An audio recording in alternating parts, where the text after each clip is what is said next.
On a trouvé un candidat très intéressant qui donne les concours de rendement en semi-direct, en script-till, zone-till. Donc, on a parlé, communiqué avec ce monsieur-là. Puis ce monsieur-là est ici aujourd'hui pour nous donner un peu ses secrets. Pour vous donner une idée, il a même réussi à atteindre des rendements de 18 tonnes l'hectare en semi-direct.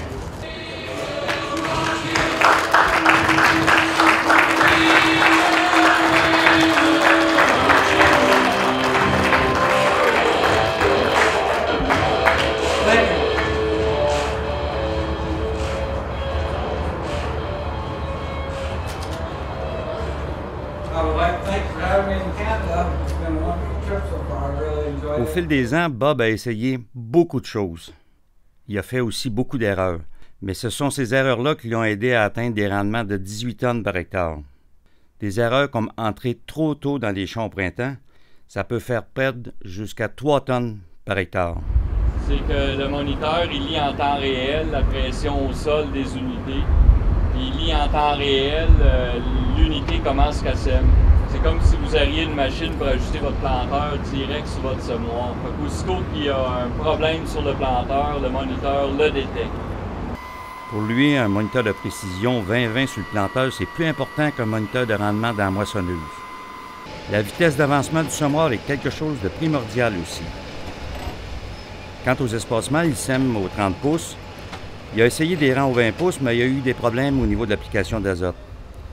S'il arrivait à trouver des rangs jumelés distancés de 7 pouces, ce serait son premier choix.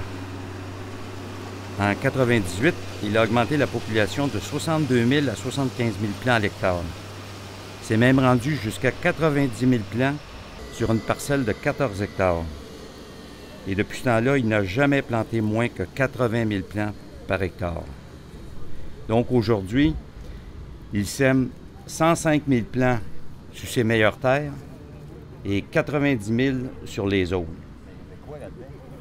Le contrôle des mauvais habitats en saison le préoccupe beaucoup.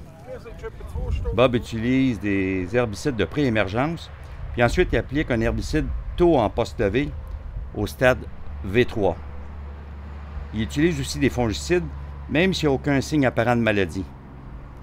Ça lui fait gagner plus qu'une demi-tonne par hectare.